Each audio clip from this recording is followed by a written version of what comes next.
안녕하세요. 고민하다가 용기를 내서 제 이야기를 언제나 즐겨 찾고 있는 사연에 빠지다의 사연으로 신청해 봅니다.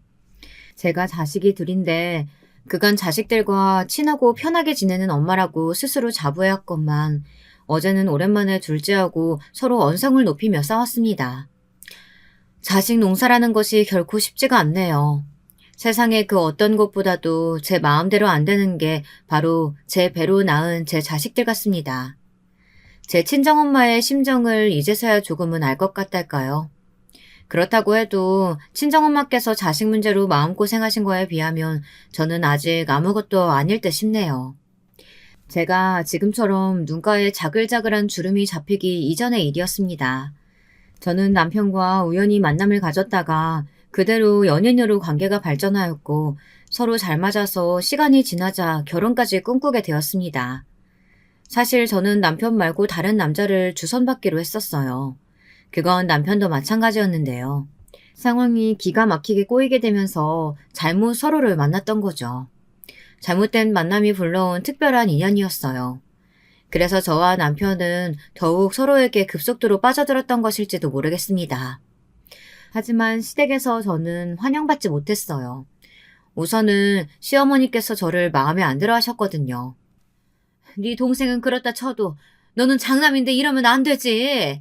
네가 집이 있고 땅이 있는데 그렇게 잘난 사내가 만나서 결혼하겠다는 여자가 고작 저런 거야? 우리 집안 장남이 나를 이렇게 실망시켜도 되는 거니? 어머니, 대체 무슨 말씀하시는 거예요? 제가 집이 어디 있고 땅이 어디 있어요. 제가 모르는 부동산이 갑자기 생겨 있나 보죠. 왜 없어? 넌 장남이니까 이 집이 훗날 네 집 되는 거고, 그리고 조상 땅인지 나발인지 하는 거 왜 그거 있잖아. 저는 또 무슨 말씀하시나 했더니 그런 거였어요. 어머니하고 아버지 집이지 이게 어떻게 제 집이에요. 그리고 그 땅 저희 집에 몫이 떨어질지 장담도 없는데 완전히 기약 없는 이야기인데 그걸 두고 제 땅이라뇨. 그건 아예 말장난도 안 됩니다, 어머니. 진짜 이러실 거예요? 아휴, 그게 아니라 너는 왜 나한테 화를 내고 그러니? 내가 이 이야기까지는 안 하려고 했는데 걔는 어쨌든 아니올시다야. 왜냐면 우리 지역 최고 무당이 정확하게 그렇게 말씀을 하셨다니까. 그러니 어쩔 수 없는 일이야. 뭐라고요? 무당? 어머니 설마 또 그 무당한테 찾아가서 돈 갖다 바치신 거예요? 제가 여태까지 제발 그런 짓 좀 하지 마시라고 간청드린 것까지만 해도 10번은 더 될 겁니다. 그 무당이 대관절 뭐길래 제 결혼을 반대한다는 겁니까? 무슨 상관이 있어서요? 너 그거 그렇게 가벼이 여길 거 아니야. 내가 예전부터 그랬잖아. 그 무당 덕분에 내가 옛날에 큰 화를 당할 뻔했던 걸 면했다고.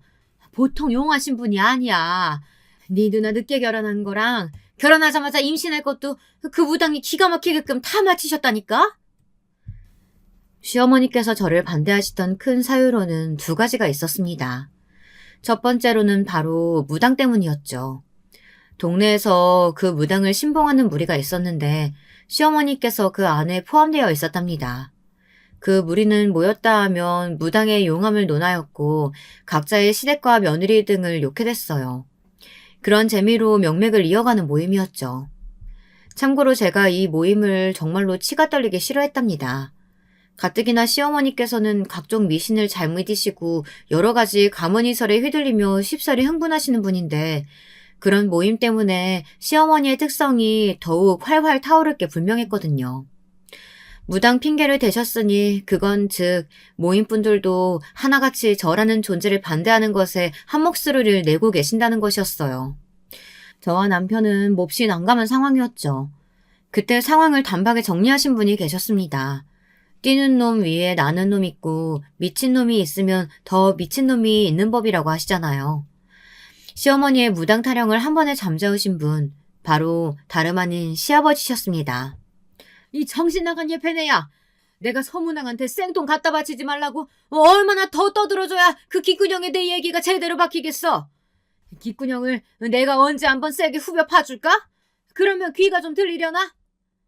당신 내가 무당집에 다녀온 거 대체 어떻게 알았어요? 안 들키려고 얼마나 철저하게 행동했는데. 물에 빠지면 입부터 가라앉을 우리 집 장남이 말하진 않았을 테고. 설마 그 블레시 같은 게 벌써 당신을 포섭한 거예요? 내가 이래서 걔를 며느리로 안 받으려고 하는 거라고요. 맞춤법도 모르면서 포섭이라는 말은 또 어디서 듣고 배운 거야? 하여간 이 옆에 내가 선무당이 사람 잡는 꼬라지를 언제 한번 제대로 보고 당해야 정신을 차리련가. 그때 되면 집안 돈 다 말아먹겠지. 선무당이 개소리 짓거렸다는 것 때문이라도 나는 이 결혼 허락할 거야. 선무당의 개소리는 하여간 전부 다 안 맞을 테니까. 이 양반이 또 술에 정신을 놓으셨나?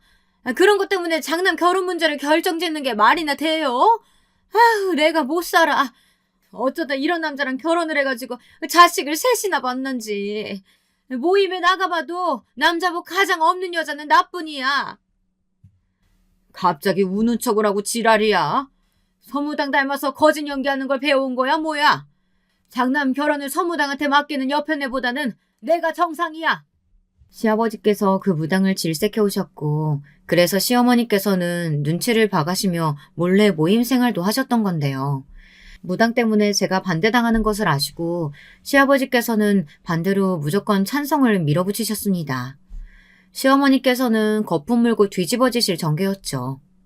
그런데 말씀드렸다시피 이유가 두 개였기에 무당 말고 또 하나 제가 반대를 당하는 이유가 있었는데요.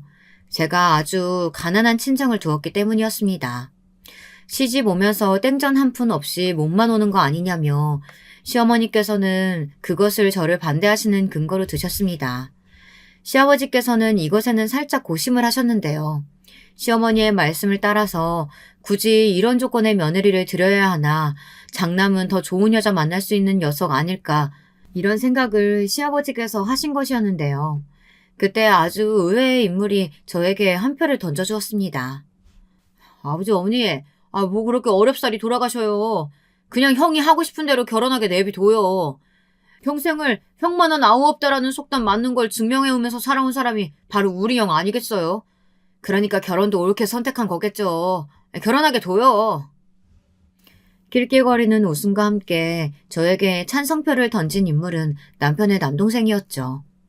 저에게 시동생 되는 그 인물은 연애하면서 통 본 적이 없었기에 저하고 별로 친하지도 않았고요.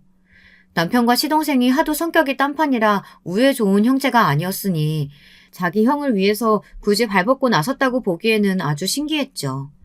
그런데 그 뒤에 반전이 숨겨져 있었습니다.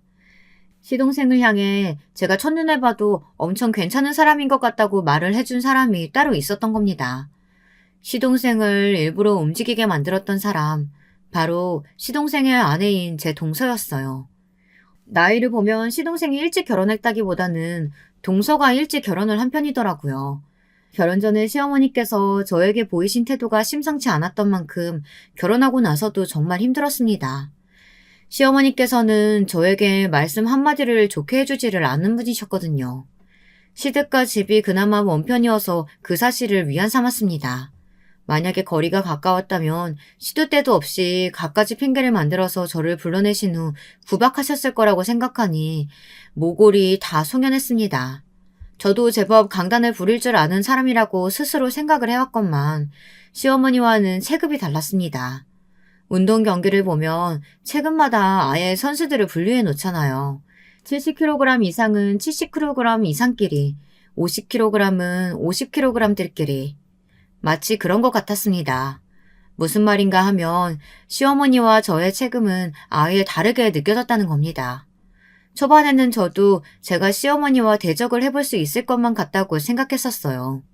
하지만 그것이 착각이었음을 얼마 지나지 않았을 때부터 겸허히 받아들였고요.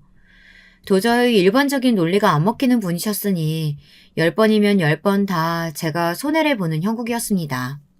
가끔 시댁을 갈 때마다 저는 나무 아미탑을 나는 나무다, 아무 생각도 못하는 나무라서 타격이 없다, 이런 주문을 스스로 외워야 했습니다. 안 그랬다간 시어머니의 논리 없는 무대뽀 구박에 화병이 걸려 죽을 것만 같았거든요. 남편과 결혼하기로 마음을 먹었던 죄, 찢어지게 가난한 친정을 둔 죄, 이런 죄 때문에 대가를 치르는 거라 여기며 눈물을 참는 나날을 보냈습니다. 그 망할 놈의 모임인지 뭔지 하는 것만 다녀오시고 나면 특히나 며느리들을 쥐잡듯이 하셨죠. 별것 아닌 걸로 생태집을 잡으며 소리를 지르셨고 온갖 잡일도 다 시키셨습니다. 당신의 아들들에게는 못하는 소리를 며느리들에게 다 해대셨죠. 저는 부글부글 끓는 속을 견디면서 한 가지 신기한 점을 발견했습니다. 동서 말이에요.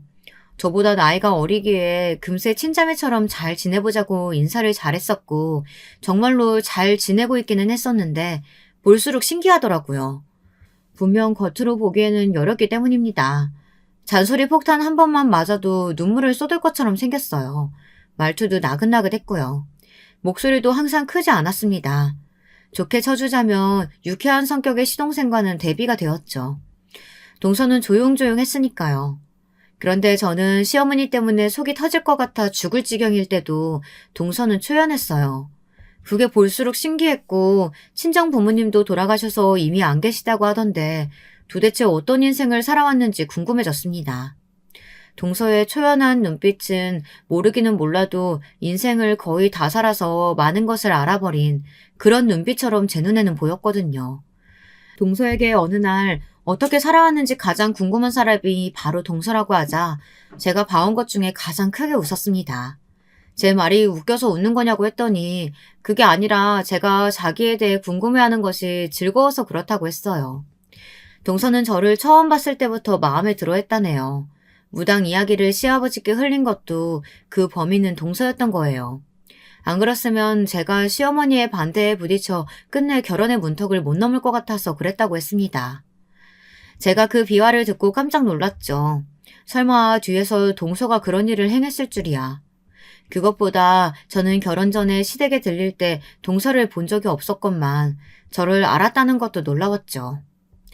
그날 어머님이 멸치 다듬어 놓으라고 시키셔서 저는 다용도실에서 계속 조용히 그것만 하고 있었거든요. 그래서 아마 제가 시댁에 와 있는 줄은 형님이 모르셨던 것 같아요. 저는 아주버님께서 데리고 오셨다는 분이 어떤 분인지 너무 궁금한 나머지 몰래 거실 쪽을 엿봐서 형님을 진작에 확인했었지만요. 어머, 그랬었어? 나는 전혀 몰랐어. 근데 동서, 내가 알면 알수록 의외성이 엄청 많이 보이는 사람이 바로 동서 같아. 본인도 그렇게 생각하지? 어린 시절도 왠지 비범했을 것 같아. 어린 시절이요? 그냥 평범했어요. 그래서 어렸을 때는 집이 무척 행복했던 것 같아요. 어린 시절의 기억이 인생에서 가장 행복했네요. 형님은요? 어렸을 적에도 지금처럼 인상이 사람 좋고 수더분하셨을까요? 에이, 내가 무슨 인상이 그래. 동서, 나 놀리는 거지. 나는 서글프게도 예나 지금이나 친정이 찢어지게 가난했기 때문에 별다른 어린 시절 추억은 없는 것 같아. 배고프고 힘들고 그런데도 부모님께든 투정 부리기 싫었으니까 자식들끼리 똘똘 뭉쳐서 배고픈 걸 잊고자 농당 따먹기나 실없이 해대고 뭐 그런 일상이었지. 거의 매일이 비슷했어. 아, 맞아. 형님은 친정 형제분들이 있으시다고 그랬죠? 오남매시잖아요. 좋겠어요. 너무 부러워요. 아유, 뭐가 부러워. 오남매 전부 성공 못하고 지지부진하게 사는 것도 재주라면 재주야. 동서는 드물게 외동이라서 형제들 많은 집은 상상도 안 되기는 하겠다. 그래도 이제는 나를 친언니처럼 여기는 거 맞지? 나도 동생은 전혀 안 친하고 앙숙이나 다름없는 남동생뿐이라 동서 같은 여동생이라면 언제든 환영이야. 고마워요, 형님.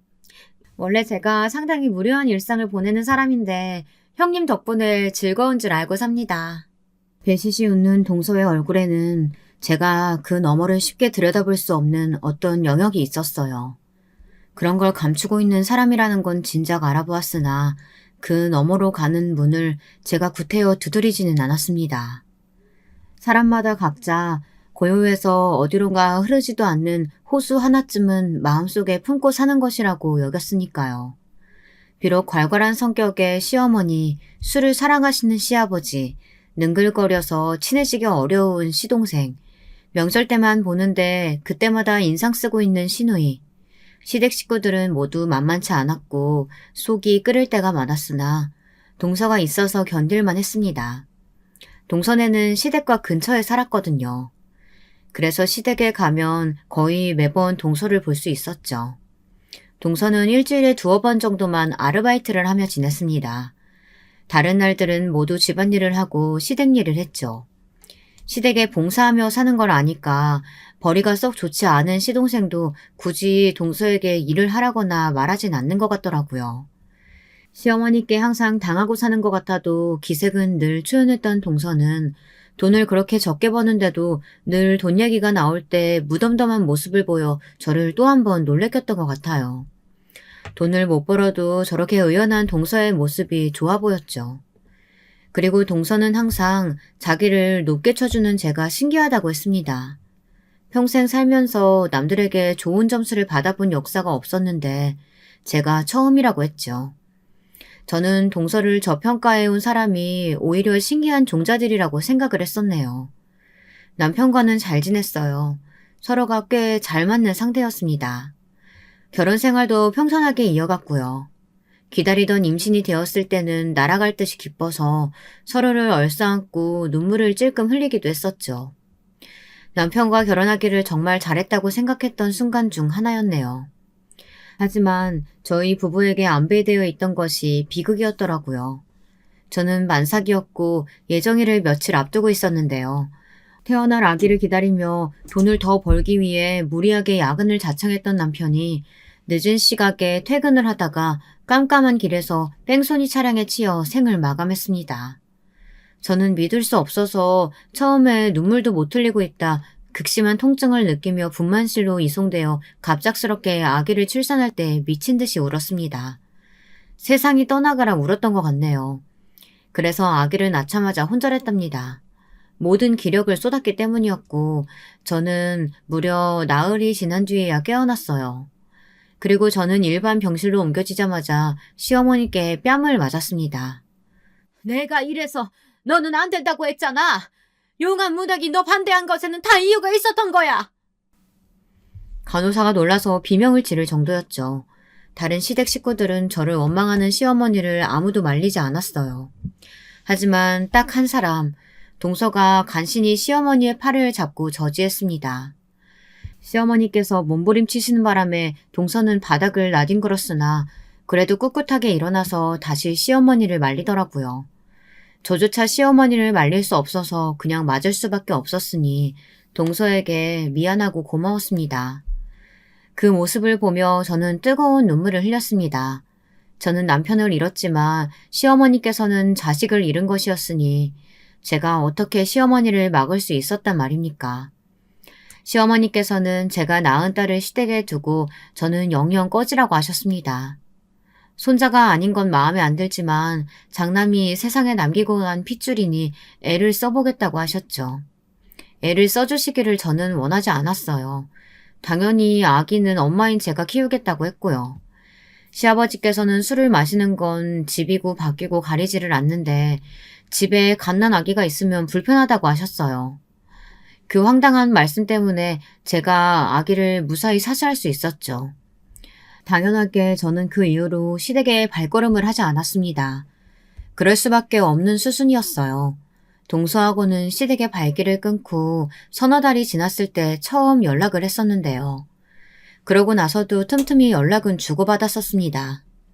직접 만난 적은 없었는데 남편 기일을 며칠 앞두고 오랜만에 처음 만났었죠.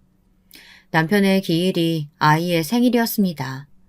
그게 해마다 너무 서글펐죠. 그런데 동서가 아이 선물을 사들고 온 거예요. 동서, 어쩜 이렇게 귀여운 아기용품을 다 사올 생각을 했어?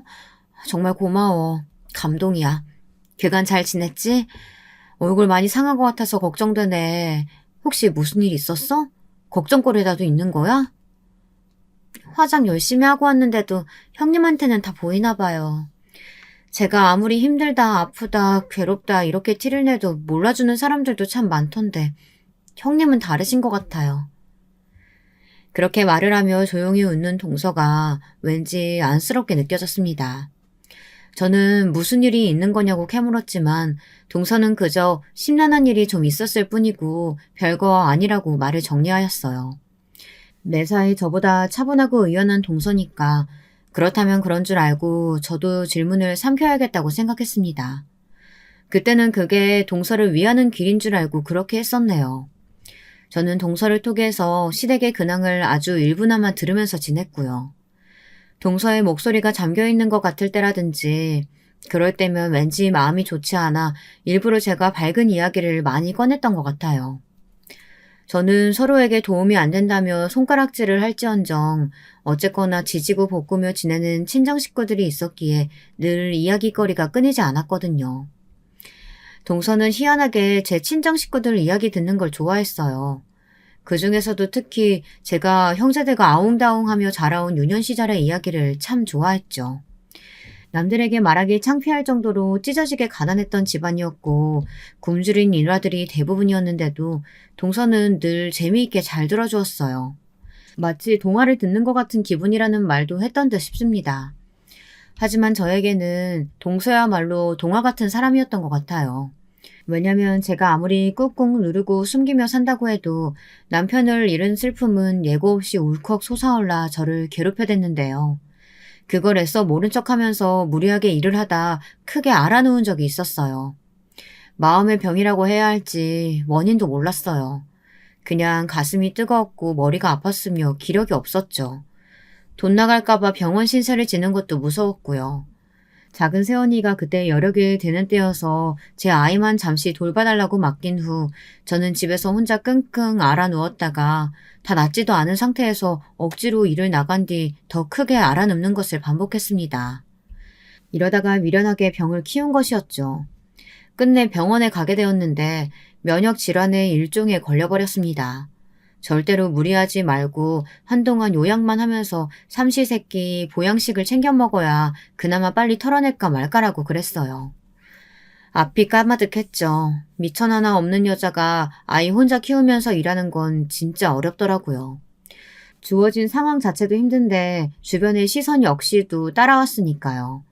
이런 것들까지 복합적으로 겹치면서 심적으로 너무 괴로웠습니다. 이때 마침 친정언니가 자궁암 진단까지 받게 되면서 아주 난리도 아니었고요. 더도 말고 덜도 말고 수중에 딱 500만 원만 아무 제약 없이 쓸 수 있는 돈이 그 정도만 있어도 행복할 것 같다는 생각이 들더라고요.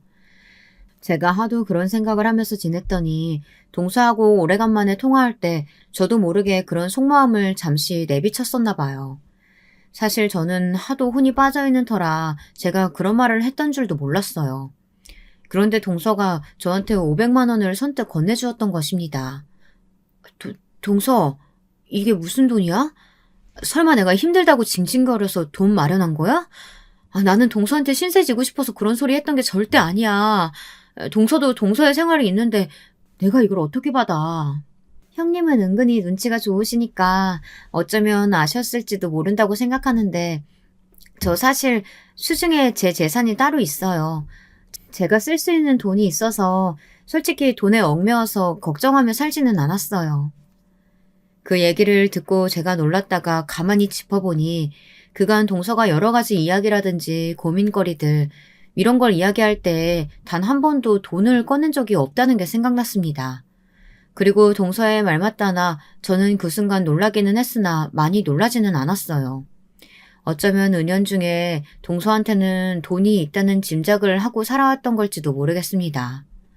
어쨌든 갑자기 이 돈을 어떻게 받나 싶었는데 동서가 하도 완강하게 해서 받고 말았죠. 너무 고마운 돈이었어요. 제가 힘들어서 무너져 내렸을 때 누군가가 대가 없이 이렇게 선뜻 도움을 주었다는 것 자체가 감동이었습니다.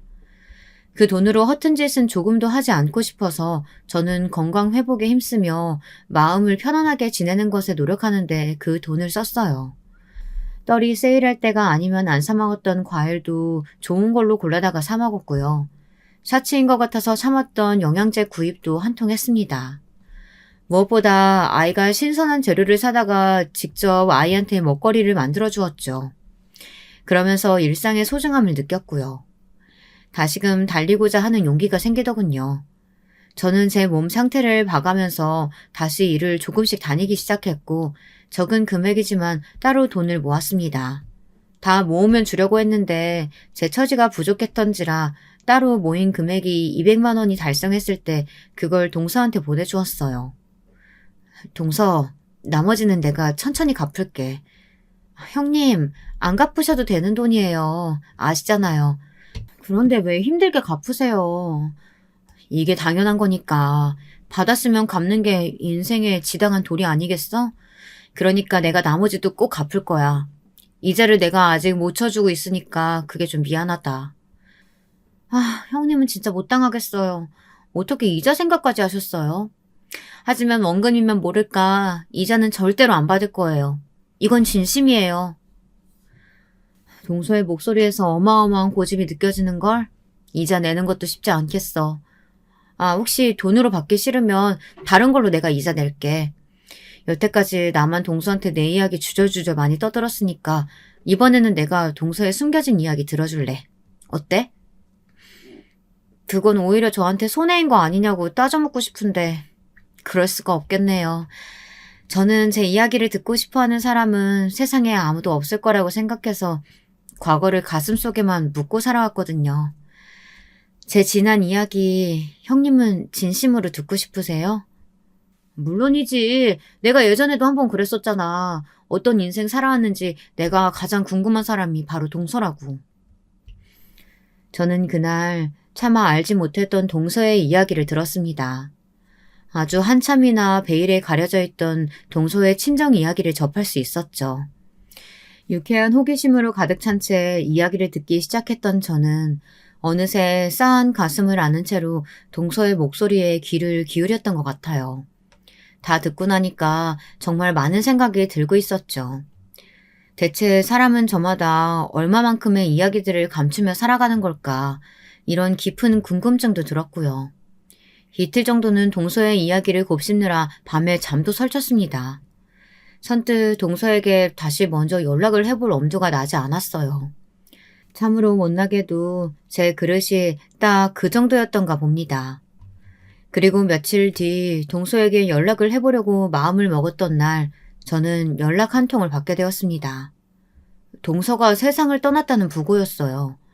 귀가한 직후 연락을 받은 저는 거실에서 쓰러져 통곡을 하였습니다. 지난 며칠이 미친 듯이 후회되어서였죠. 왜냐하면 동서는 스스로 생을 마감했기 때문입니다. 만약에 제가 먼저 연락을 했었다면 동서가 그런 선택을 안 했을지도 모른다는 생각에 정말 미칠 것만 같았어요.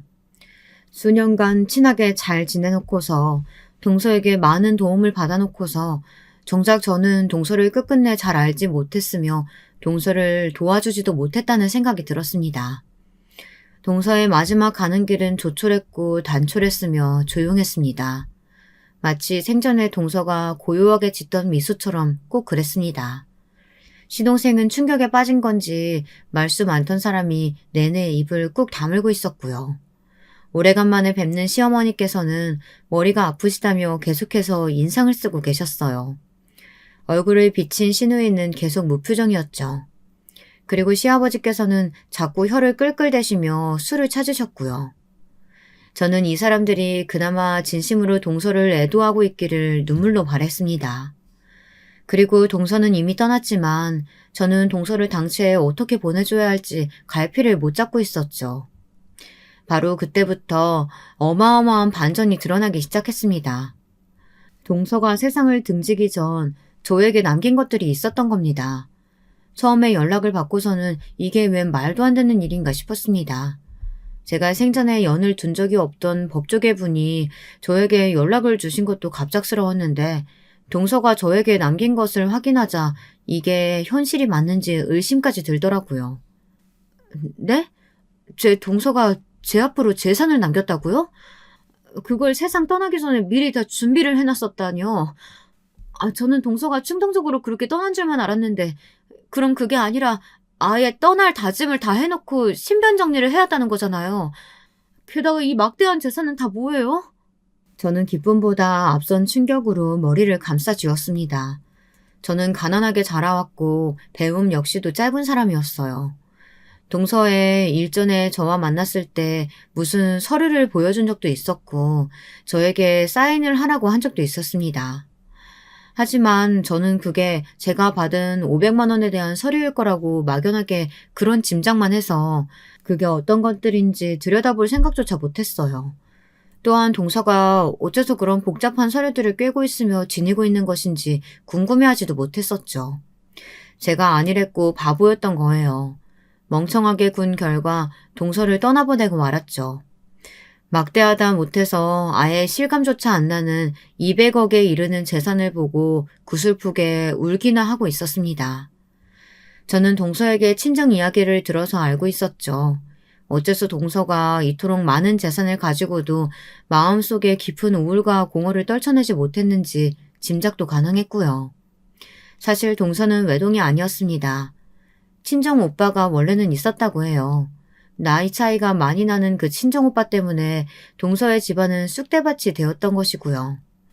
동서의 친정 오빠는 자라면서 점차 이상한 말과 생각을 자주 하는 사람이 되어갔다고 해요. 그런 특징 때문에 고등학교 때 학교에서 심한 왕따를 당했던 것이 직격타였다고 하는데 정확한 건 모르겠다고 들었습니다. 그 친정 오빠는 대학을 무려 3수를 했었다네요. 그 3년이 동서에게는 지옥이었죠.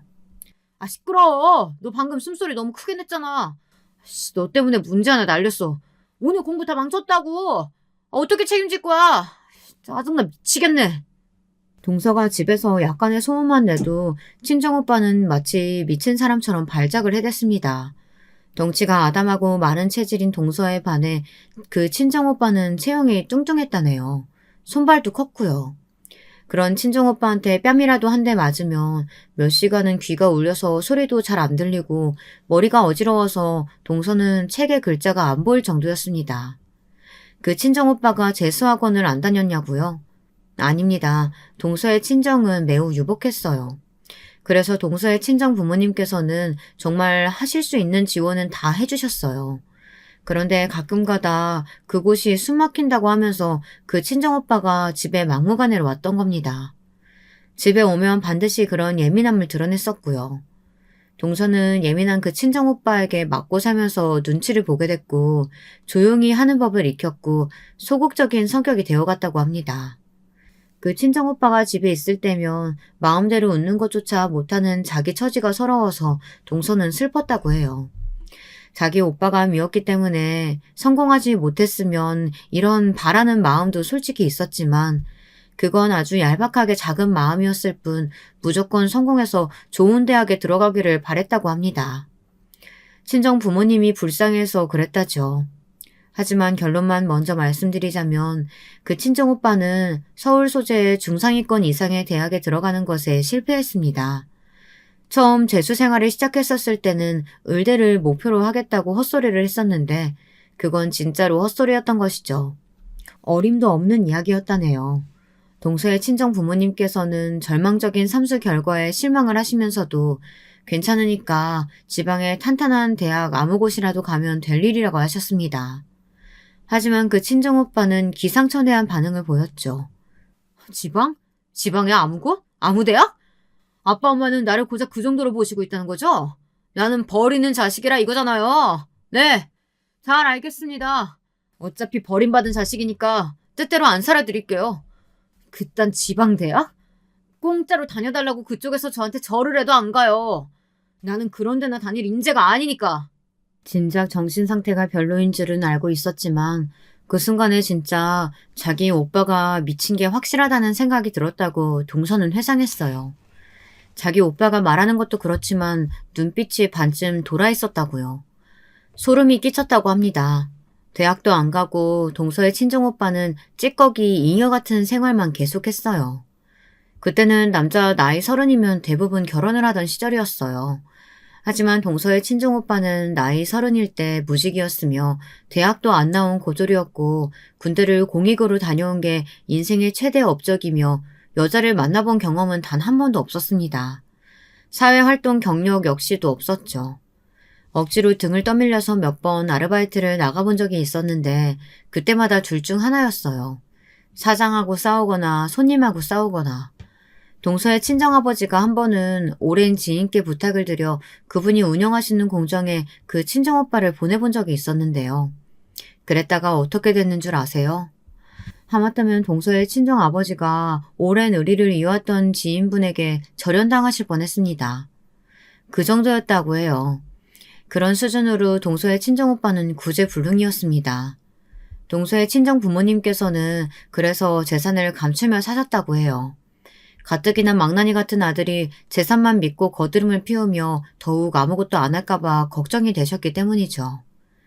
그런 자기 부모 속도 모르는지 친정오빠는 결국 거나하게 사고를 쳤습니다. 당시에 유행하던 컴퓨터 게임에서 알게 된 사람과 현실 속에서 진짜로 만났는데 그 상대가 여자였던 거예요. 난생 처음으로 자기한테 호의적인 여자를 만난 그 친정오빠는 정신을 못 차렸습니다. 그 여자를 만나겠다고 동서의 친정 부모님께 돈을 엄청 뜯어냈습니다.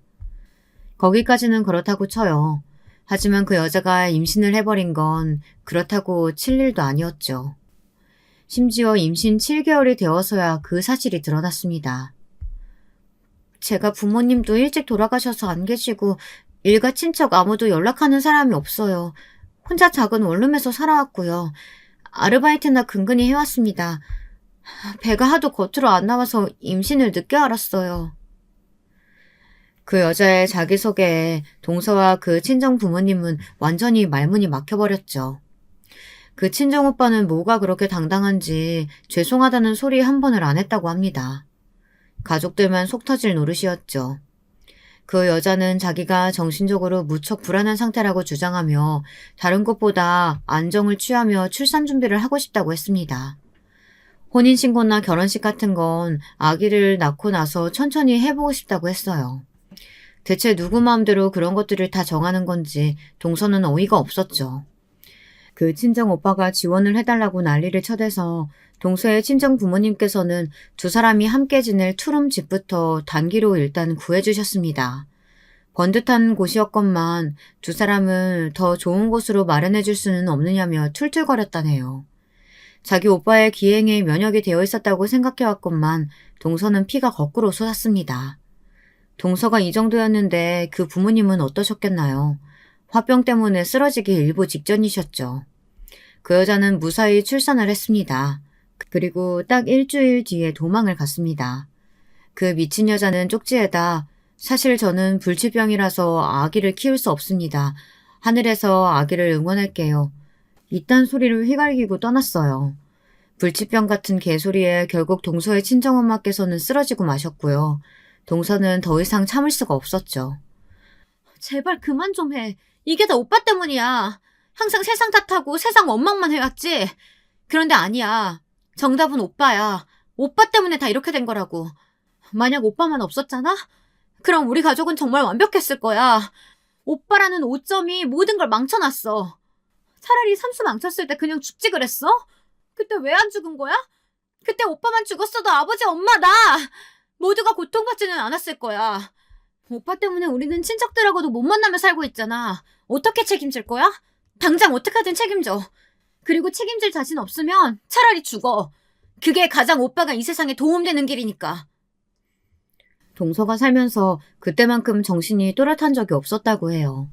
그 순했던 동생이 부릅뜬 눈으로 이를 바드득 가며 말하자 그 친정오빠는 넋이 나가버렸습니다. 그러더니 이튿날 술을 마시고서 집에 불을 질렀습니다. 아기가 있는 방에서 방화를 했어요. 아기와 함께 죽을 작정이었던 겁니다.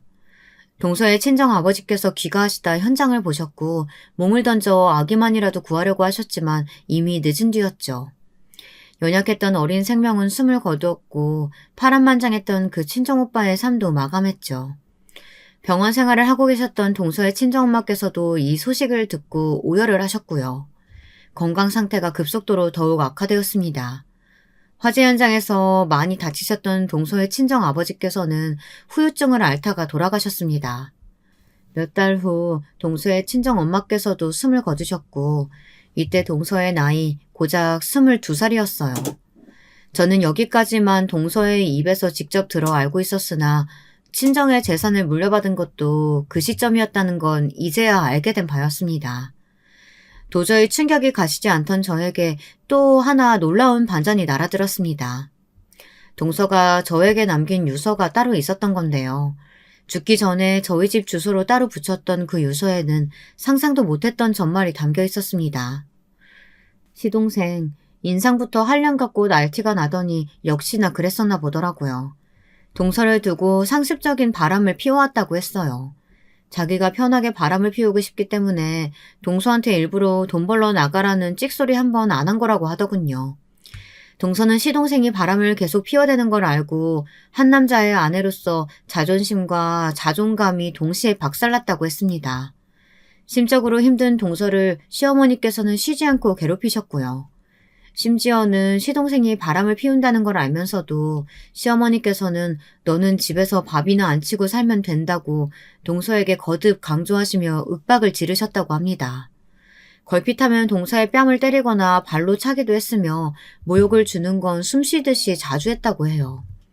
시어머니께서는 제가 남편과의 사별 이후 시댁의 발길을 끄는 이유로 더욱 악랄해지셨던 겁니다. 동서가 당한 일들을 읽으며 피가 거꾸로 솟고 있는데 시아버지의 대목에서 저는 가장 끔찍함을 느끼며 분노로 두통까지 앓았습니다. 술을 사랑하셨던 시아버지께서는 나이가 들어가심에 따라 술에 취하면 천지분간을 못하게 되셨는데 그러면서 시댁에 들렀던 동서를 향해 몹쓸 손길을 뻗치기도 하셨던 겁니다. 수치심을 느낀 동서는 살 의욕을 못 느끼게 되었고 이렇게 살아봤자 뭘 하겠냐며 죽음을 준비하게 되었던 겁니다. 형님이 갚아주신 200만 원은 제가 살면서 손에 쥐어본 돈 중에 유일하게 저를 행복하게 만든 돈이었어요. 200만 원으로 저에게 주신 행복, 그 값으로 200억을 형님께 드리고 떠납니다. 저는 가지고 있어봤자 단 한순간도 행복해 본 적이 없던 돈이에요. 부디 이 돈으로 저 대신해서 그 사람들에게 복수해 주시겠어요?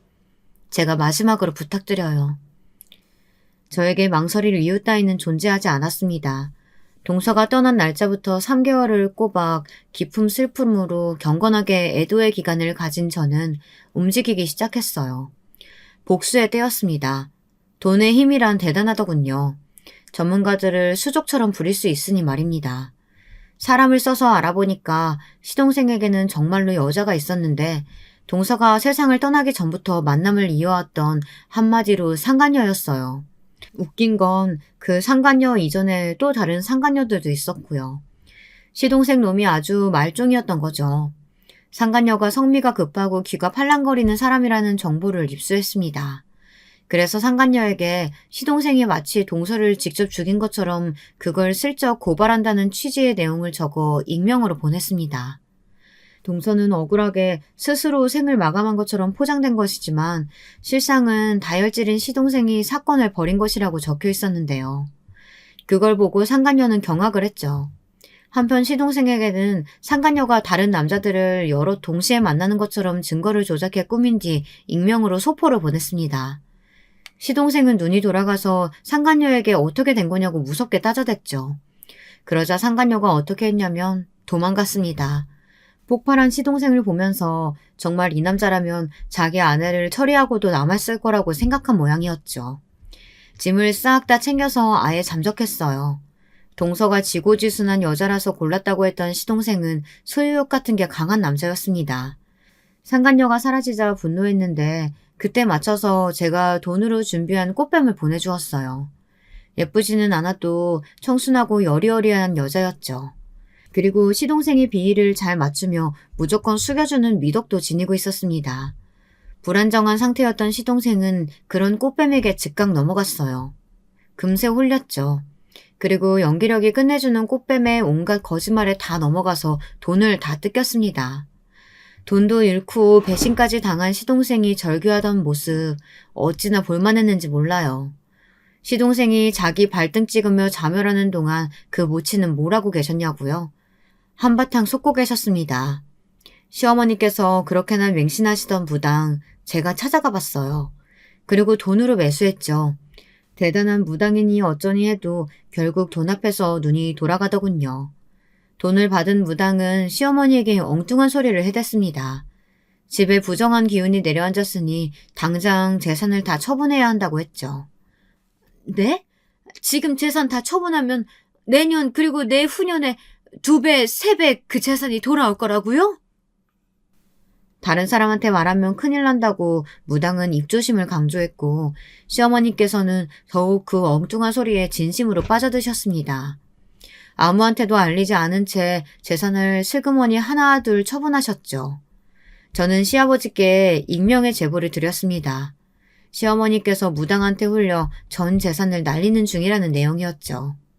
시아버지께서는 당연히 크게 분노하셨는데 만취하신 채였습니다. 왜냐하면 시아버지께 계속해서 지독하게 독한 양주를 선물로 보내드리고 있었거든요. 값비싼 양주를 보신 시아버지께서는 눈이 돌아가셔서는 술 드시는 걸 멈추지 못하셨습니다. 독한 술에 취해 계셨던 시아버지께서는 이성을 잃고 시어머니를 때리셨어요. 이 빌어먹을 옆에 내가 기어이 무당 때문에 재산을 말아먹어? 이웃의 신고로 경찰이 도착했을 때까지도 시아버지께서는 정신이 반쯤 나가신 채로 시어머니를 때리고 계셨다고 합니다. 시어머니께서는 경찰이 오자 이제 살았다고 하시며 얻어 터지신 채로 무리하게 움직이셨다 맞아서 아팠던 다리 때문에 크게 넘어지셨는데요.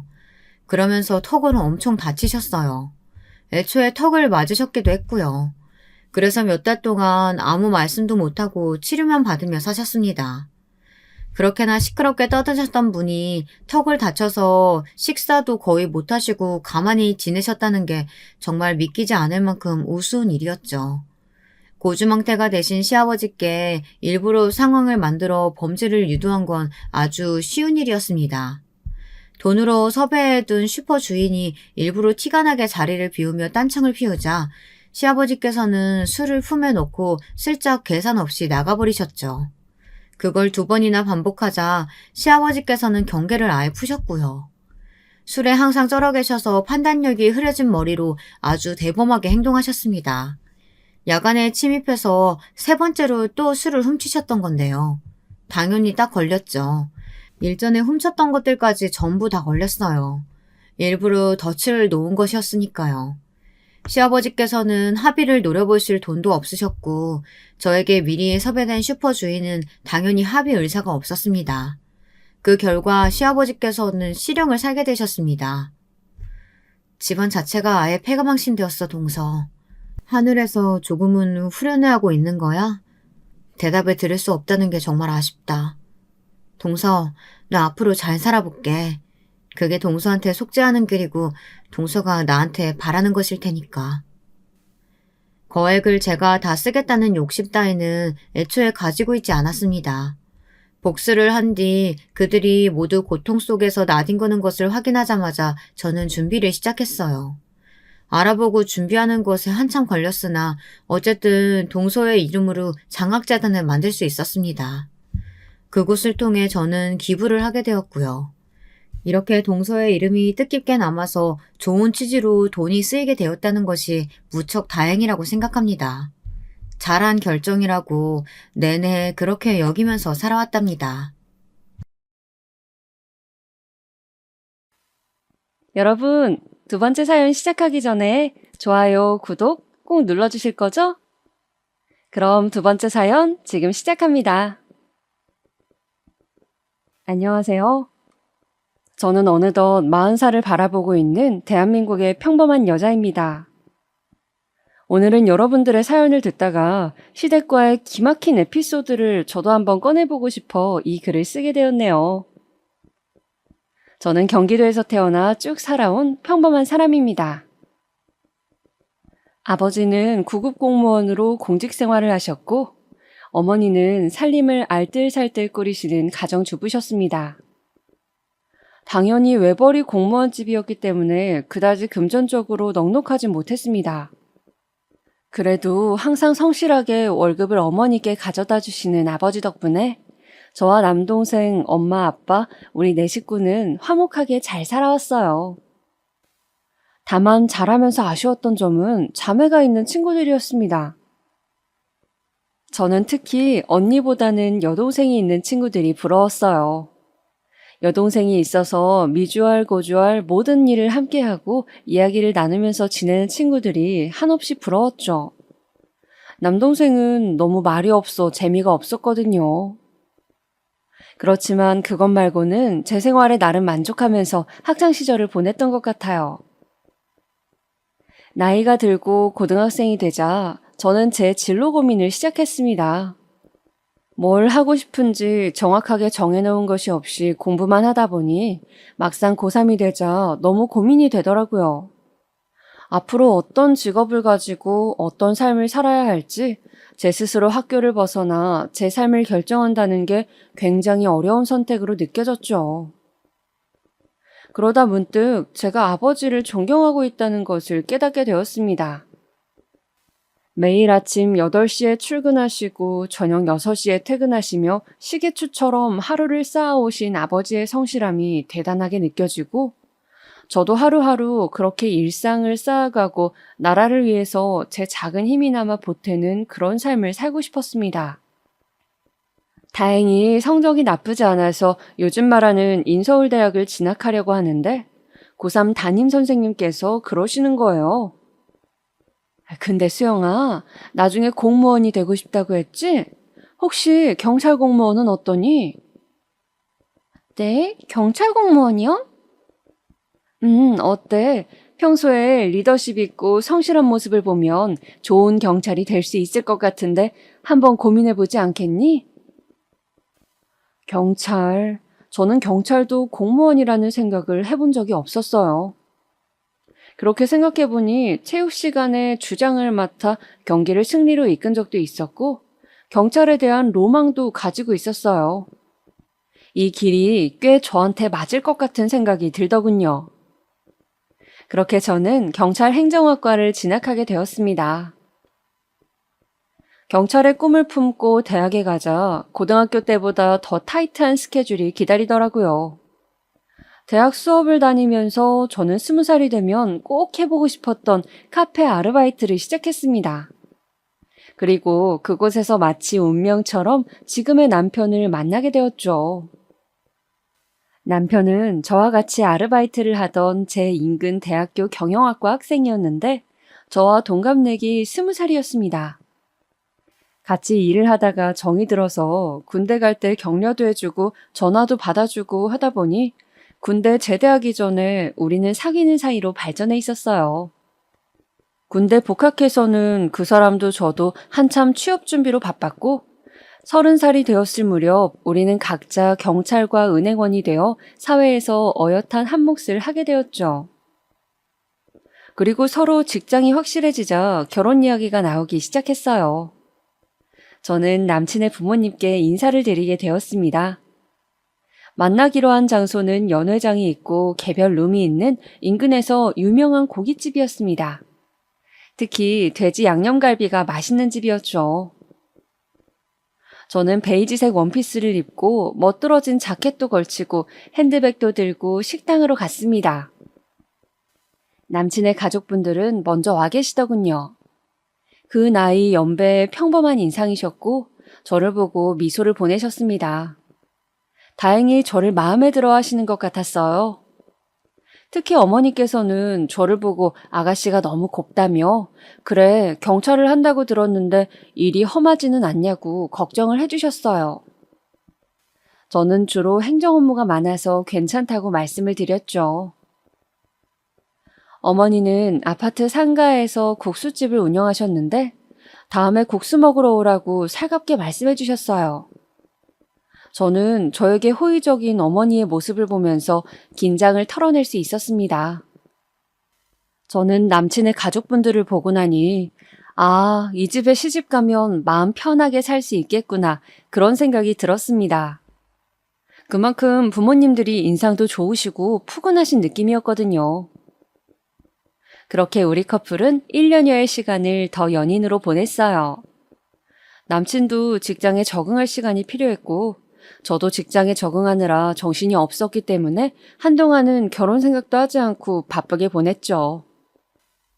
그런데 저희가 그렇게 있는 것이 못마땅하셨는지 양가 부모님들이 계속 둘 다 직장도 안정되어 있는데 그만 결혼을 하는 게 어떻겠냐고 서로 잘 맞고 그런데 괜히 시간 끌면 틀어질 수도 있다면서 재촉을 하셨습니다. 그래서 양가 부모님 등살에 우리는 30대가 되고 막 결혼을 하게 되었습니다. 결혼을 하고 신혼여행을 가고 정신없이 지내다 보니 결혼 후 1년쯤 지나서 아기가 생겼습니다. 저와 남편은 기쁜 마음으로 태교를 하고 무사히 아기를 출산했어요. 말로만 듣던 출산의 고통은 제가 상상한 것보다 훨씬 더 끔찍했습니다. 무통주사를 맞았음에도 불구하고 정말 사람이 견딜 수 있는 고통의 수준이 아니었어요. 저는 너무 고통스러운 나머지 마지막에 힘을 잘 주지 못해서 굉장히 고생을 했는데 나중에는 아기도 나오지 않고 너무 힘들어서 남편에게 말했습니다. 나 수술한다고 해. 그냥, 산모분의 경우는 수술을 하는 것도 괜찮을 것 같습니다. 지금 좋지 않아요.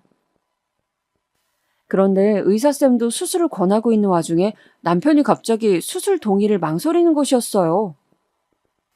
그러지 말고 아기한텐 자연분만이 좋다는데 조금만 더 힘줘보면 안 될까요? 네? 자기야, 나 지금 너무 힘들다니까. 그러면 한 번만 더 힘줘보시고 간호사가 올라가서 누를 겁니다. 한 번만 기계식 분만 시도를 해볼게요. 갑자기 산소 호흡줄을 끼고 있는 제 위로 간호사가 올라왔습니다. 그리고 제 갈비뼈 부분에서 아래로 쑥 나고 제 배를 힘껏 누르더군요. 저는 마지막으로 있는 힘껏 힘을 주었습니다. 그 순간 의사쌤은 마치 뚫어뻥같이 생긴 걸로 아기 머리를 붙여 꺼냈어요. 응애! 응애! 그렇게 우리 아기는 우여곡절 끝에 세상에 태어났습니다. 저는 마지막에 남편이 수술을 망설인 것이 좀 섭섭했어서 저는 지나가듯이 한번 물어봤었습니다. 근데 자기야, 아까 왜 수술 동의하는 거 망설였던 거야? 그게 실은 엄마가 점을 보시는 용한 점집이 있는데 우리 아기가 자연분만하고 수술을 할 때 팔자가 많이 달라진다고 해서 무조건 자연분만해야 된다고 했나 봐. 아기한테 수술해서 태어나면 되게 안 좋다고. 그래서 그랬지. 저는 그 말을 듣고 너무 섭섭했습니다. 저는 점을 믿지 않았거든요. 그러니까 지금 점쟁이 말을 듣고 제가 정말 아파서 뒤로 넘어갈 지경이 되었는데도 수술을 망설였다고 하니 어이가 없기도 하고 잘못하면 내가 죽을 뻔했구나 싶기도 했습니다. 어머니가 그렇게 맹신하는 점집이 있다는 것도 마음에 많이 걸렸고요. 왜 무당말을 너무 믿으면 하나부터 열까지 그 무당이 시키는 대로 다 하잖아요. 그런 게 앞으로 살면서 계속 있을 것 같은 느낌이 들었기 때문이죠. 아니나 다를까 어머님 때문에 저는 희한한 것들을 해야 했어요. 대출을 잔뜩 끼고 결혼 3년 차에 집을 샀는데 어머님이 또 그 점집에 가서 들은 대로 처음 집에 들어갈 때 동전을 동서남북으로 던지고 한 번씩 절을 해야 한다고 하셔서 그런 이상한 의식도 해야 했고 또 아기 이름을 지을 때도 제가 생각했던 짓고 싶은 이름을 짓지도 못하고 점쟁이가 말한 이름 중에서 골라야 했습니다. 생각보다 어머님의 맹신은 강력했어요. 해마다 새해가 되면 그 점집에 가는 게 연례 행사이셨고 집안에 어떤 우환이라도 있으면 점괘에 무조건 의존하시더군요. 성당을 꾸준히 가진 않지만 고등학교 때 천주교재단 학교를 나와 세례를 받은 저로서는 마음속에 항상 천주교 신자라는 생각을 품고 있기에 더욱 어머님의 행동은 이해가 되질 않았습니다. 그렇다고 어르신에게 이래라 저래라 할 수도 없는 노릇이어서 저는 적당히 어머님이 꼭 하라고 강조하는 것은 좋은 게 좋은 거라고 하는 신용이나마 하고 어지간하면 점집 이야기는 못 들은 것으로 하기로 했습니다. 그렇게 제가 결혼한 지 3년쯤 되었을 무렵 남편의 남동생인 도련님이 결혼을 한다는 소식이 들려왔습니다. 대학교 동아리에서 만나 친구로 지내다가 사귄 지 1년쯤 되었다는데 여자친구 직업이 의사라고 하더군요. 시부모님은 직업 좋은 며느리가 너무 흡족하셔서 싱글벙글 웃으며 너무 좋아하셨어요. 소위 말하는 사자 직업을 가진 것이니까요. 저도 의사 동서가 기대가 되었습니다. 어떤 사람일지 궁금했어요. 결혼을 하고 싶다고 시댁의 동서가 인사를 오던 날, 저와 신랑도 아기를 데리고 시댁으로 갔습니다. 어머님은 예비 동서가 인사를 온다고 저를 일찌감치 불러 음식을 하셨는데 무슨 잔칫날도 아니고 잡채 전에 난리가 났습니다. 의사 동서에 대한 기대감으로 어머님은 들떠 계셨죠. 예, 직업이 의사면은 맛있는 것도 많이 먹고 그러겠지? 내 음식이 입에 안 맞다고 하면 어떡하지? 맛있어야 할 텐데 걱정이다. 어머님 며느리 들어오는 건데 뭘 그렇게 신경을 쓰세요? 보통 며느리가 아니잖니. 의사잖아. 우리 집에서 변변히 결혼할 때 재산을 뚝 떼줄 수 있는 것도 아닌데 결혼하겠다고 해주니 얼마나 고맙니? 이제 우리 둘째 아들은 아주 팔자가 폈어. 이 애랑 결혼하고 애만 하나 낳으면 그 후로는 인생이 아주 그냥 탄탄대로라고 김도사가 그러더구나. 김도사는 어머님이 맹신하는 그 무당의 이름이었어요. 저는 어쩐지 오늘은 무당 이야기를 안 하신다 했는데 드디어 또 등장하는구나 싶었습니다. 그래서 내친 김에 더 여쭤보았죠. 그럼 어머니, 저는 둘째를 내년에 낳는 게 좋대요? 그래, 너는 올해가 가기 전에 꼭 아기를 가져서 내년에 둘째를 낳으면 좋다고 하더구나. 그러면 그 둘째가 커서 너희 부부에게 큰 복을 가져다 준다는구나. 도련님은 오늘 오시는 분과 결혼하면 제일 좋고요. 그래, 결혼하고 5년 안에 아기를 꼭 가져서 출산하면 이혼하지 않고 백년해로 한다고 했어. 김도사가 얼마나 용한지 그동안 못 맞춘 게 없다고.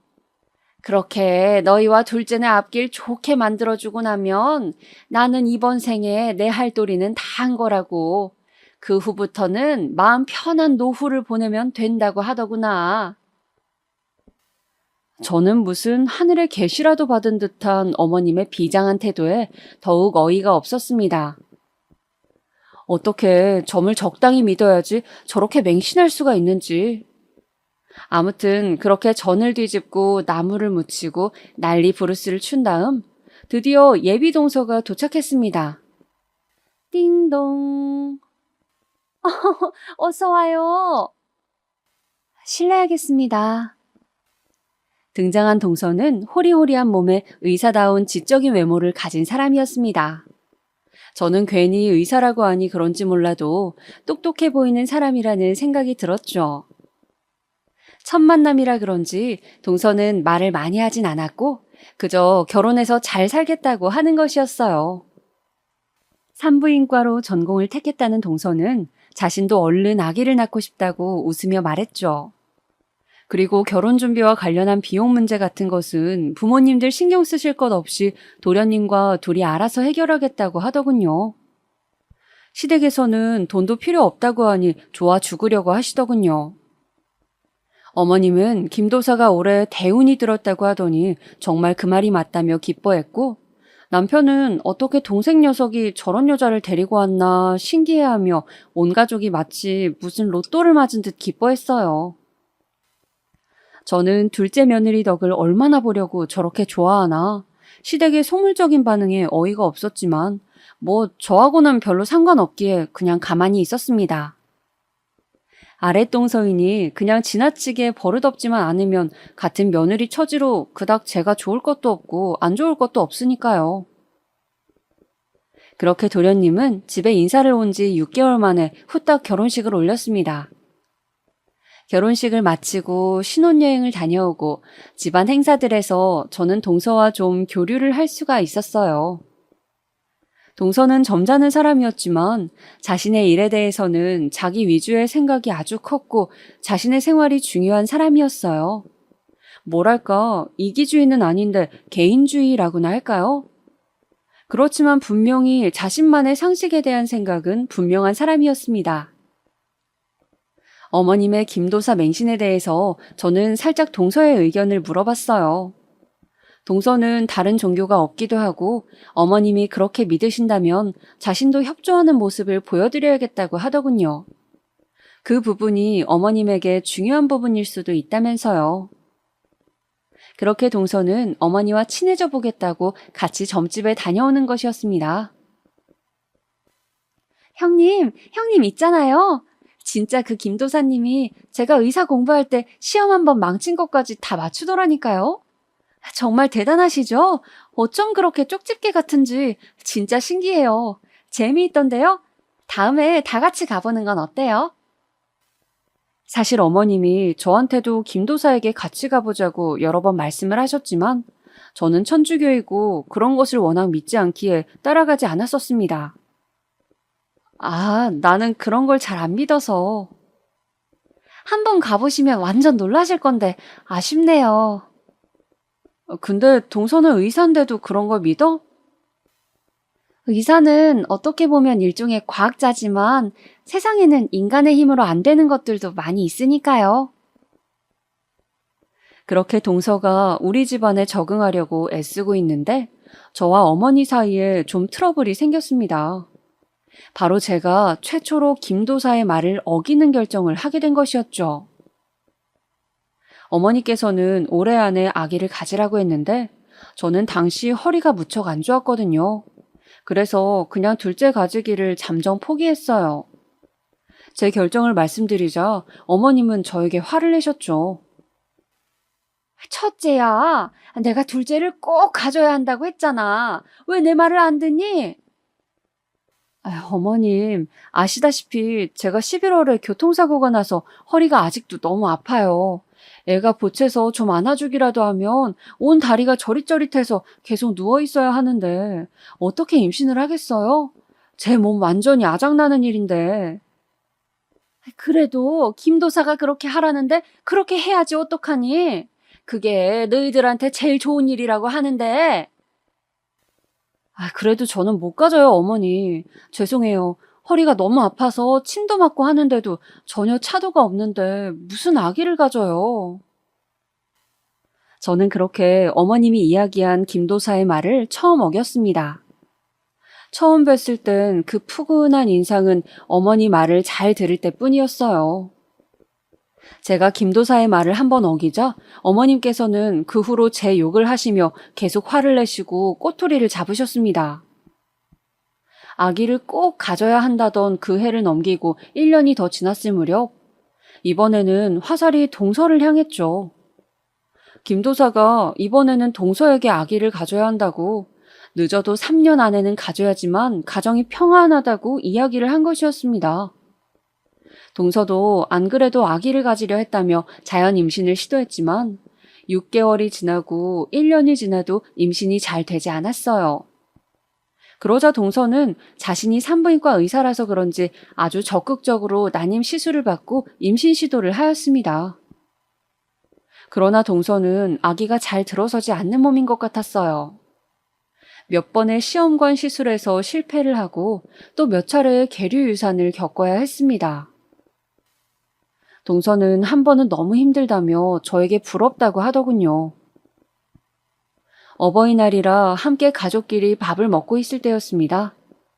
마침 정원이 있는 식당인지라 저는 밥을 다 먹고 놀고 싶다고 보채는 아이를 식당 마당에서 뛰어놀게 하고 있었어요. 동서는 웃고 있는 저와 아이의 모습을 보더니 말하는 것이었습니다. 지금 이 순간 저는 세상에서 형님이 제일 부러워요. 동서가 내가 부러울 게 뭐가 있어? 조카도 너무 귀엽고 예쁘고 건강하고 그냥 아기를 가지고 낳고 키우고 있는 형님이 너무 부러워요. 요즘 병원에서 임신한 환자들만 보면 제가 정신을 못 차리고 쳐다본다니까요. 너무 부러워서요. 동서, 스트레스 너무 받지 마. 아기는 하늘이 점지하는 거라고 하잖아. 형님, 저는 살면서 제가 꼭 해야겠다고 마음먹은 일은 대부분 이루고 살았어요. 그런데 임신이 이렇게 어려울 줄은 생각도 못했네요. 동서가 그렇게 임신 때문에 속을 썩이고 있을 즈음 저에게도 큰일이 생겼습니다.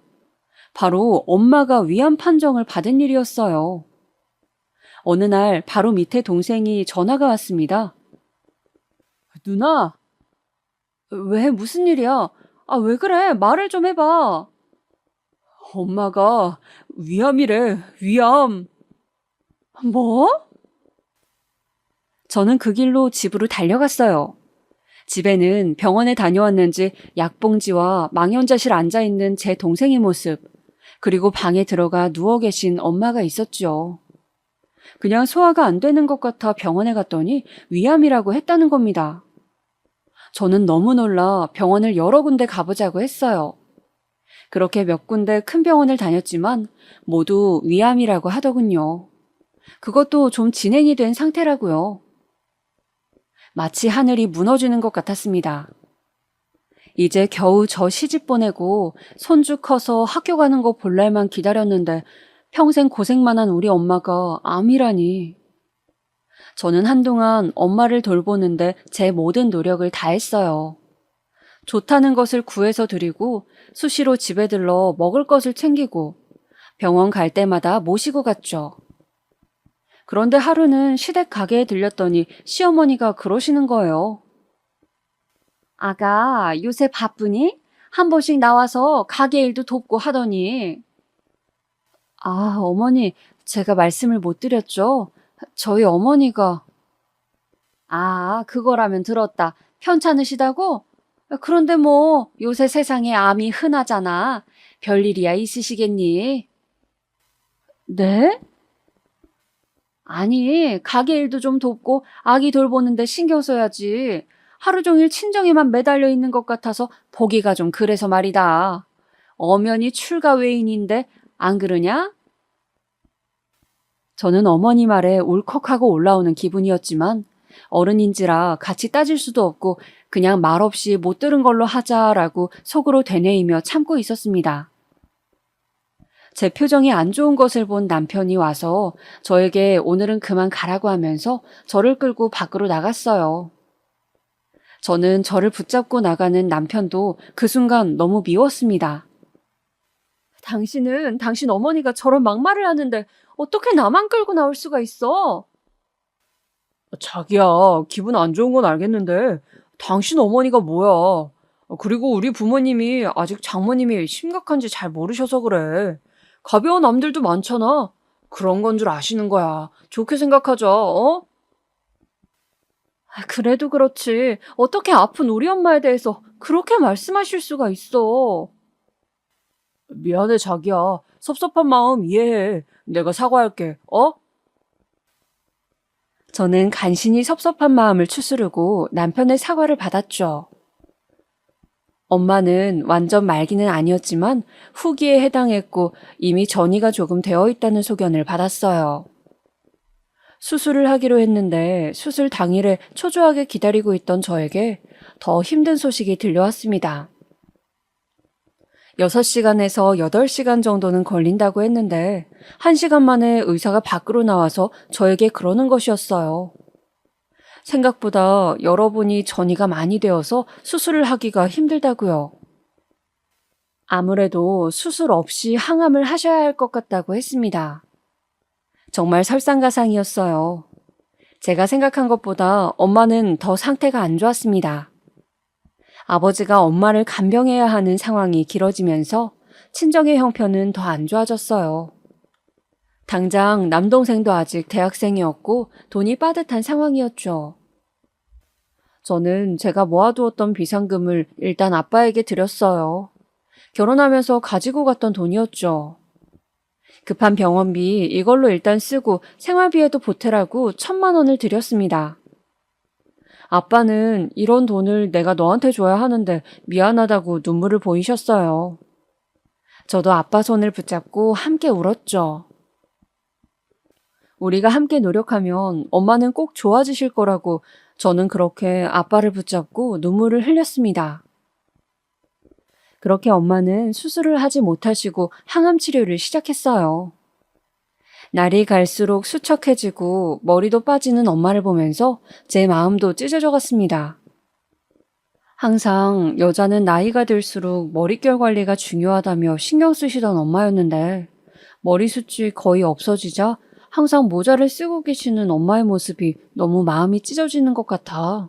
저는 엄마 병문안을 다녀오는 날이면 그렇게 지하철 화장실에서 울고 또 울었습니다. 정말이지 제 인생의 본질이 고통이라고 하지만 이렇게 괴롭고 힘들 줄이야. 저는 이 시간이 어서 지나가기를 빌고 또 빌었습니다. 그러나 저의 바람과는 달리 적극적으로 치료를 하는데도 엄마는 급속히 안 좋아지셨어요. 나날이 쇠꼬챙이처럼 말라가고 식사도 편하게 하시지 못했죠. 저는 엄마를 생각하며 울고 지내는 날이 많았습니다. 시댁과 남편이 뭐라 하든 안중에도 없었어요. 내 부모, 배 아파 저를 낳고 키우고 돌봐준 엄마가 지금 돌아가실지도 모른다는 생각을 할 때마다 그 사람들이 무슨 말을 하든 상관없었고 오직 엄마 생각만 날 뿐이었습니다. 그렇게 반쯤 넋을 놓은 채로 지내고 있는데 하루는 시어머니가 저를 끌고 한의원에 데리고 가더군요. 어머니, 한의원은 왜 가는 거예요? 둘째 아기 잘 들어서라고 보약 한 제 지으려고 한다. 네? 아니, 내가 점집 가서 점괘를 보니까 말이다. 둘째가 빨리 아기를 가져야 한다는구나. 네가 아기를 안 가지는 바람에 우리 집안 기운이 다 빠져나가고 있대. 그래서 둘째가 아기를 가져야 그 기운이 돌아온다고. 그 아이가 우리 집안을 일으킬 아기라는구나. 그래서 둘째 몸 좀 따뜻하게 할 수 있는 한약 지으러 간다. 어머님 죄송하지만 혼자 가시면 안 될까요? 제가 지금 그런 걸 신경 쓸 정신이 아니에요. 김도사가 그랬어. 꼭 너를 데리고 가라고.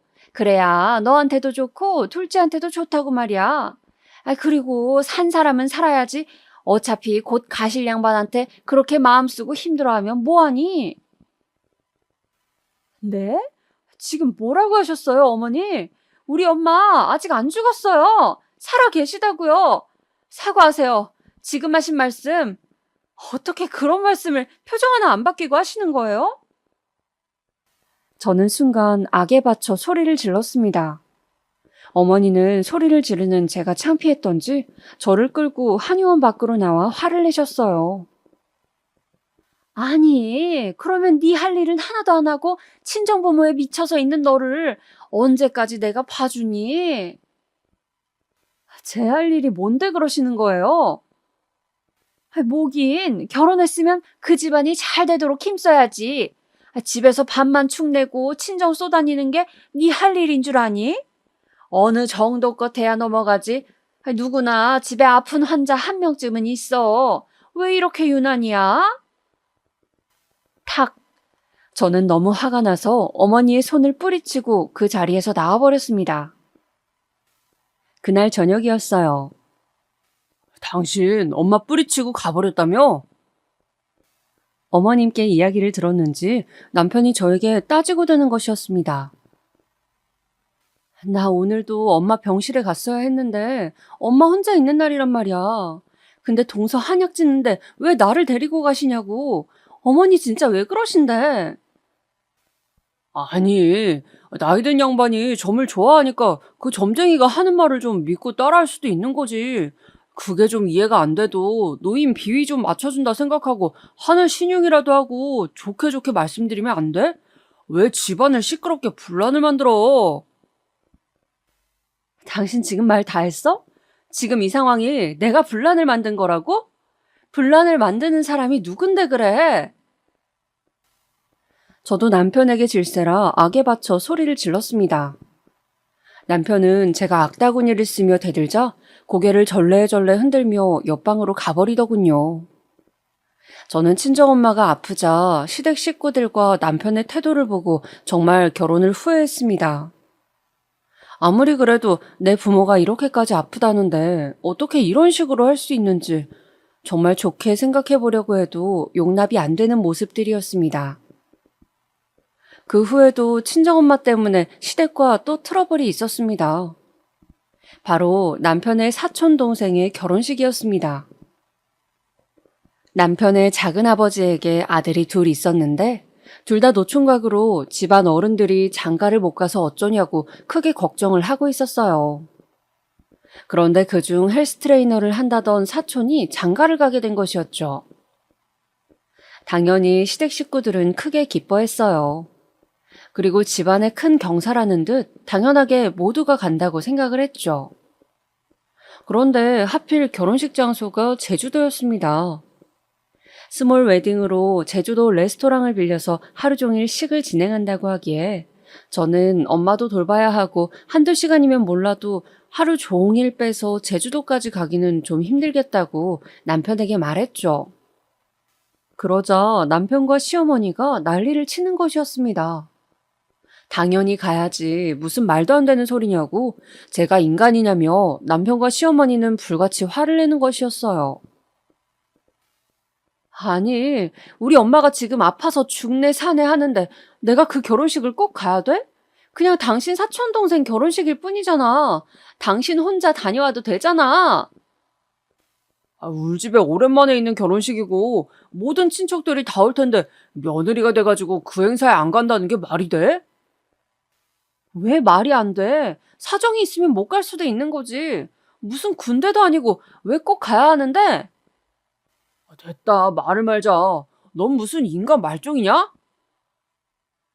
그렇게 남편은 시댁의 사촌 결혼식이 무슨 안 가면 죽는 행사라도 되는 양 말도 안 되는 며느리 돌이 운운하면서 저에게 화를 내는 것이었습니다. 엄마는 아프고 시댁에서는 날이 갈수록 저를 몰아세우고 저는 너무 힘이 들었습니다. 무엇보다 인신공격을 하는 그 말투들이 자려고 자리에 누우면 떠올랐어요. 뻑하면 친정엄마가 아파서 신경 쓰이게 한다느니 곧 죽을 사람이라느니 시어머니는 함부로 말하는 정도가 나날이 심해졌어요. 시부모도 부모라는데 어떻게 어르신들이 그런 식으로 말을 하는지.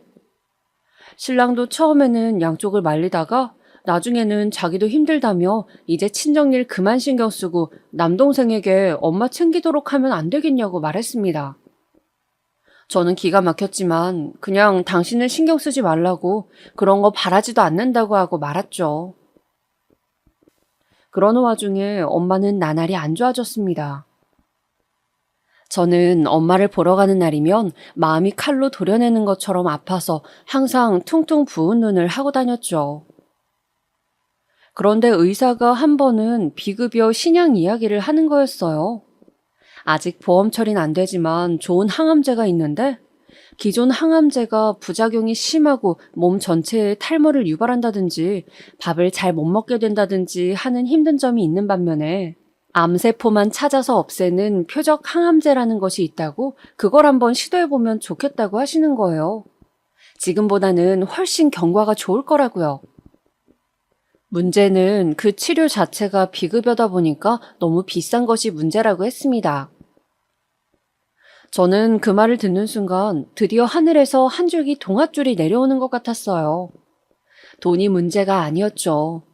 뭐라도 해서 엄마가 살 수 있다면 가릴 게 없었습니다. 동생에게 돈이 있냐고 급하게 물어봤지만 동생은 생활비 때문에 알바비도 몇 달째 미리 갑을 하고 있다며 도저히 여력이 없다고 했어요. 도저히 1,000만 원 가까이 되는 돈을 만들 길이 없다고. 제가 모아둔 돈도 저번에 생활비로 쓰시라고 아빠를 드렸고 결국 저는 의사 동서를 찾아갔습니다. 동서에게 만나서 커피나 한잔 하자고 했더니 동서가 안 그래도 드릴 말씀이 있다며 자신이 일하는 병원 앞 커피숍에서 보자고 하더군요. 동서 잘 지냈어? 여기 아이스라떼가 맛있는데 그거 시키지 그랬어. 아, 그냥 커피를 한동안 마시면 안 될 것 같아서요. 커피 요새 안 마셔? 실은 형님, 나 임신한 것 같아요. 동서는 활짝 웃으며 저에게 임신을 한 것 같다고 말하는 것이었습니다. 정말? 와, 너무 축하해. 그동안 마음고생 심했잖아. 너무 축하해, 진짜. 저는 엄마의 간병으로 지쳐있던 중 기쁜 소식을 듣게 되어 좋았습니다. 저 역시 동서의 임신 소식을 기다리고 있었고 동서가 얼마나 그동안 힘들어했는지 알고 있었으니까요. 동서는 저를 보더니 그런데 무슨 하실 말씀이 있으신 거냐고 묻더군요. 동서 실은 우리 엄마 아픈 거 알고 있지? 네, 위암이시라고. 좀 어떠세요? 그것 때문에 내가 꼭 써보고 싶은 약이 있는데 그게 비급여라 너무 비싸서 돈이 좀 필요해. 남편은 그 돈이 없을 것 같고 혹시 나한테 돈 좀 빌려줄 수 있을까? 시댁 식구들한텐 비밀로 하고 말이야. 그런 일이라면 당연히 제가 도움이 되어드려야죠, 형님. 정말 힘내세요. 네? 고맙게도 동서는 자신이 모아둔 비상금이 있다면서 저에게 선뜻 돈을 빌려주었습니다. 저는 동서에게 빌린 돈 이외에도 약값이 계속 들어갔기 때문에 신랑 몰래 대출을 받았습니다. 당시에는 남편에게 말도 없이 대출을 받는 것이 두렵지도 않았습니다. 이판사판이었죠. 대출을 받겠다고 말하면 또 얼마나 시어머니와 함께 친정에 신경 그만 쓰라는 둥 그런 소리를 할지 뻔했기 때문에 말하고 싶지 않았습니다. 다행히 제가 경찰 공무원이라 대출은 쉽게 나왔죠. 비싼 약을 맞고 엄마가 어서 툭툭 털고 일어나시길 비는 마음만 간절했습니다. 그러나 저의 이러한 노력이 무색하게 엄마는 결국 세상을 떠나셨습니다. 마치 미라처럼 바싹 마르셔서 말이죠. 오히려 그동안 많이 울어서인지 엄마의 임종 순간에는 눈물이 나지 않았고 그저 비현실적으로만 느껴졌어요. 만지면 바스라질 것 같이 뼈만 남은 엄마의 손을 잡고 그저 엄마의 눈을 한없이 바라봤습니다. 평생을 자식 키우느라 뼈 빠지게 고생한 우리 엄마. 죽는 순간까지도 남편 걱정, 자식 걱정만 하는 우리 엄마. 저는 엄마의 마지막 모습을 오래오래 눈에 담아두고 싶었습니다. 마지막 순간에 엄마는 저를 바라보며 제 행복을 기원하셨어요. 그리고 아주 중요한 말씀을 해주셨죠. 제 가슴에는 엄마가 남긴 유언 한마디가 깊숙이 새겨졌습니다. 수영아, 너 자신을 위해 살아. 그 누구도 대신 살아주지 않는 네 인생이란다. 네, 엄마. 저 그렇게 할 거예요. 저 자신을 위해서 살아갈 거예요. 저는 굳은 결심을 했습니다. 앞으로 더 열심히 잘 살겠다고. 제가 사는 모습을 엄마가 하늘에서 보고 웃을 수 있게 하겠다고. 그렇게 눈물의 장례를 치르며 저는 엄마를 떠나보냈습니다. 발인을 하고 집으로 돌아오는데 엄마의 마지막 관 속 모습이 아른거렸어요. 엄마가 너무 보고 싶었습니다. 이제 엄마 없이 남동생과 살아가야 할 아빠도 너무 걱정이 되었죠. 저는 며칠을 그저 아무것도 먹지 않고 누워 잠만 잤습니다. 아무것도 하고 싶지 않고 아무 생각도 들지 않았어요. 정말 산 시체처럼 저는 그렇게 시간을 보냈습니다. 남편과 아이가 저를 걱정해서 먹으라고 할 때만 간신히 한숟갈을 뜨고 또 누워 있었죠.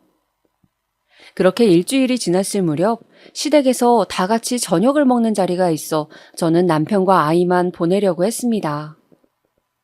그런데 남편이 또 혼자 있으면 굶을 것 같다며 재수 씨도 산 달이 3달인가 아무튼 얼마 안 남았다는데 가서 인사도 하고 좀 기운을 차려보면 안 되겠냐고 하도 부탁을 하기에 내키지 않는 발걸음을 시댁으로 향하게 되었습니다. 제가 도착하자 시댁 식구들은 걱정스러운 눈빛으로 저를 맞이해 주었습니다. 그 와중에 시어머니는 기분이 안 좋으신 것 같았지만요. 아직도 제가 어머니 말씀을 안 듣고 둘째를 안 가진 것이 불만이신 건지 저도 더 이상 신경 쓰고 싶지도 않아 힘없이 자리에 앉았습니다. 형님 오셨어요? 뭐 좀 드셔야죠. 동서가 제가 반가웠는지 벌떡 일어서서 부른 배를 안고 제가 먹을 것을 챙겨주려고 일어섰습니다. 그 순간이었어요. 쿵! 동서가 그만 발을 헛디뎌 넘어져 버린 것이었습니다. 하필 그것도 앞으로요. 동서는 배를 움켜잡고 비명을 질렀어요. 배가 119 불러줘요. 동서는 신음소리를 내며 땀을 뻘뻘 흘렸고 모두가 너무 놀라 혼비백산해서 구급차를 불렀습니다. 동서는 그렇게 구급차에 실려갔어요. 저도 너무 놀라서 그저 그 자리에 가만히 앉아 있다가 그만 집에 가라고 시어머니가 말씀하셔서 집으로 왔습니다. 그러고 3시간여가 지났을까? 갑자기 띵동 띵동 초인종이 울리는 것이었어요. 쾅쾅쾅쾅! 누군가 우리 집 문을 세게 두드리는 소리도 들렸습니다. 누구세? 너 때문에 네가 악기를 달고 와서 우리 손주가 나가 죽어. 갑자기 달려든 시어머니가 제 머리채를 잡았습니다. 저는 너무 놀라 허우적대며 시어머니의 앙칼진 소나기에 끌려다닐 수밖에 없었어요. 어머니, 왜? 엄마, 왜 이래요? 엄마! 어머니는 한참을 그렇게 제 머리채를 잡고 뒤흔들더니 씩씩대며 놓으시더군요. 유산했단다. 김도사가 안 그래도 한동안 널 집에 들이지 말라고 했거늘 다들 안쓰럽다고 기어이 불러서는 둘째가 그렇게 힘들게 가진 아기 유산했다고. 다 너 때문이다. 집안 말아먹으려나. 어머니는 그렇게 계속 악다구니를 쓰셨습니다. 저는 어머니의 말씀에 너무 어이가 없어서 헛웃음이 나더군요. 어머니, 아직도 그 점쟁이 타령이세요? 그래서 돌아가신 우리 엄마가 악귀가 되어서 동서 아기를 데려갔다는 거예요, 지금? 그걸 말이라고 하세요? 어떻게 부모 잃은 제 앞에서 그런 말씀을 하실 수가 있어요, 어머니. 저는 너무나 괴로워 가슴을 쥐어뜯으며 울부짖었습니다. 사람이 사람으로 태어나 어떻게 이렇게 모질고 자기 입장밖에 모를 수가 있는지, 할 말 못할 말 가리는 게 그렇게 힘든 일인지 저는 더 이상 시모를 보고 싶지가 않았습니다. 너무 정이 떨어지고 끔찍했어요.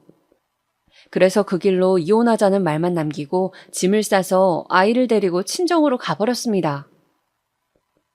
그렇게 친정에 와서 지낸 지 3일째 되던 날, 저는 꿈을 꿨습니다. 꿈속에는 돌아가신 어머니가 희한하게도 무당옷을 입고 점집처럼 보이는 곳에 앉아 계셨어요. 그런데 어머니는 저에게 자꾸 자신이 입은 옷을 가리키는 거였습니다. 저에게 뭔가 이야기를 하고 싶으신 것 같았어요. 저는 엄마를 부르다가 그만 잠에서 깨고 말았습니다.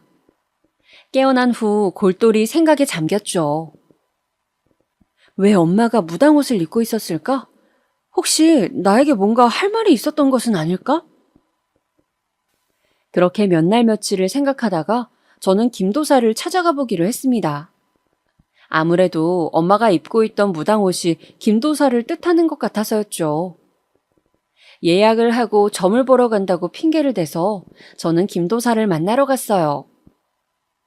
김도사는 50 중반쯤 되어 보이는 남자였는데 제 사주를 봐주고 이혼을 고민한다고 했더니 대뜸 그러더군요. 시댁이 별나 아주 특이해. 그래요? 어떻게 특이한데요? 아기를 낳아야 돼. 그래야 모든 것이 내려가. 애군이 씻겨. 아기요? 아기 없지? 딱 보니까 없구먼. 아기 낳을 거 아니면 이혼해. 올해 안에 아기를 낳아야지. 그게 아니면 살기 힘들어. 저는 김도사가 뭔가 엉터리 같다는 생각이 들었습니다. 어떻게 우리 시어머니 마음을 잡았는지 몰라도 아기 이야기를 하는 게 고정 레퍼토리 같았어요. 그래서 저는 김도사에 대해서 더 알아봐야겠다고 마음을 먹었습니다. 제가 직업이 경찰인지라 저는 혹시 이쪽에 기록이 있나 싶어 김도사의 신상을 찾아봤어요. 사실 그렇게 해서는 안 되지만 김도사의 신상을 알아보니 세상에 김도사는 사기죄로 복역한 전과가 있는 사람이었어요. 말 그대로 사기꾼이었던 겁니다. 저는 김도사가 사실은 사기꾼이라는 사실을 알아내고 어떻게 이 사실로 시어머니를 기함하게 할지 고민했어요. 이혼은 당연히 할 거지만 감히 우리 엄마에게 악귀라고 한 그 노망난 인간을 가만두고 싶지가 않았습니다. 그래서 저는 경찰복을 입고 어머니가 점집에 가셨을 때 들이닥치기로 했어요. 다른 경찰 친구에게도 그냥 옆에만 서 있어 달라고 부탁을 했죠. 물론 제 명찰이나 이름은 가리고 저도 최대한 얼굴을 가렸습니다. 어머니는 한 달에 한 번씩 주로 주말에 김도사를 찾아가셨어요. 저는 동서에게 연락해 아기가 그렇게 된 것 정말 유감이라고 말했습니다. 동서는 다행히 시어머니처럼 그렇게 점을 맹신하는 것은 아니었어요. 그냥 그 아기의 운명이 그런 것이라 생각한다며 자신이 넘어지는 바람에 괜히 집안에 분란을 일으켰다며 저에게 사과를 했습니다. 저는 동서에게 미안하지만 혹시 어머님께 다음에 김도사를 만날 때 같이 가자고 떠보면서 언제 가시는지 좀 나에게 알려달라고 부탁을 했어요. 그렇게 저는 둘째 주 토요일이라는 날짜를 알아냈습니다. 그리고 김도사의 점집에 들이닥쳤어요. 벌컥 문을 열고 들어서자 어머니가 김도사 앞에 앉아 뭐라고 이야기를 하고 있는 모습이 펼쳐져 있었어요. 저는 그 앞에서 목소리를 굵게 바꿔내면서 말했습니다. 김명준 씨, 당신을 사기죄로 서로 연행합니다. 아니 왜 그래요 또? 나 감옥 잘 갔다 왔는데? 네? 형사님들이세요? 아이 참, 아줌마 일단 나가요. 네? 나가 계세요. 이분 역술인 아닙니다. 역술인 사칭하는 사기꾼이에요. 예? 어머니는 큰 충격을 받으신 듯 비틀거리며 일어서시더군요. 그동안 김도사의 말을 듣고 투자도 많이 하고 많은 것을 정했는데 사기꾼이라는 정체가 밝혀지니 많이 놀란 듯 보였습니다. 저는 그렇게 김도사에게 겁을 주고 어머니에게 김도사의 정체를 까발렸어요. 물론 제 직업을 이용한 것은 잘못했다고 생각하지만 그 당시에는 저도 눈이 뒤집혀서 뭐라도 하고 싶었습니다. 제 시기에 어떤 복수였던 것이죠. 그리고 저는 남편에게 이혼 소송을 걸었어요. 그동안 점을 맹신하는 시어머니에게 구박을 당한 점과 남편이 이를 방관했다는 점, 친정엄마가 아플 때 언행까지 모조리 말해 위자료를 받아내고 양육권, 친권을 모두 가지고 왔습니다. 물론 이혼을 하는 것이 저라고 쉽진 않았어요. 아이가 있기 때문이죠. 그런데 도저히 엄마가 아플 때 시댁 식구들이 저에게 했던 행동들이 계속 떠올라서 그들을 용서할 수가 없었습니다. 얼굴을 보고 살아갈 자신이 없었다고 할까요? 정말 제 인생에서 도려내고 싶은 기억들이었으니까요. 무엇보다 계속 점쟁이 타령을 할 수도 있는 시어머니가 싫었고 결혼 생활을 유지한다면 그런 어머니 말씀을 또 따라야 하는 저의 신세가 싫었습니다. 정말이지 다시는 시어머니 얼굴을 보고 싶지가 않았거든요. 말 그대로 지긋지긋하다고 할까요? 그렇게 소송을 거쳐 힘들게 자유의 몸이 되었습니다. 돌이켜 생각해보면 그때 어머니가 꿈에서 저에게 무당옷을 입고 나타나신 것은 지금 생각해도 신기한 일인데 어머니가 딸인 저를 지옥 같은 시댁에서 구해준 것이 아닐까 하는 생각을 합니다. 무엇보다 제가 드리고 싶은 말씀은 종교든 점이든 뭐든 너무 맹신하는 것이 얼마나 위험한 일인지 많은 분들이 알았으면 좋겠습니다. 다른 사람에게 특히 그런 것을 강요하는 것은 또 다른 형태의 폭력이라는 것도요.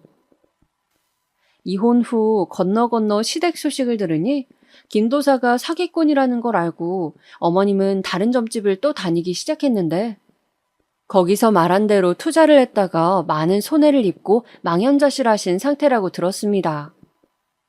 어머니는 김도사가 사기꾼인 걸 알고도 또 다른 점쟁이에게 간 것이죠. 도대체 그렇게 당하고도 왜 아직도 정신을 못 차리시는 건지 그냥 평생 저렇게 사실 것 같습니다. 지금까지 제가 어떻게 이혼을 하게 되었는지 그 눈물 나는 사연을 말씀드렸는데요. 들어보니 어떠신가요? 정말 기구하지 않나요? 지금까지 제 이야기 들어주셔서 감사하고 또 구독자분들의 가정은 저와 달리 항상 평온하시고 행복하시기를 기원하겠습니다. 제가 이렇게 남들의 행복을 빌어줘야 저에게도 다시 행복이 오지 않을까요? 그럼 오늘 하루도 즐겁게 보내시길 바랍니다.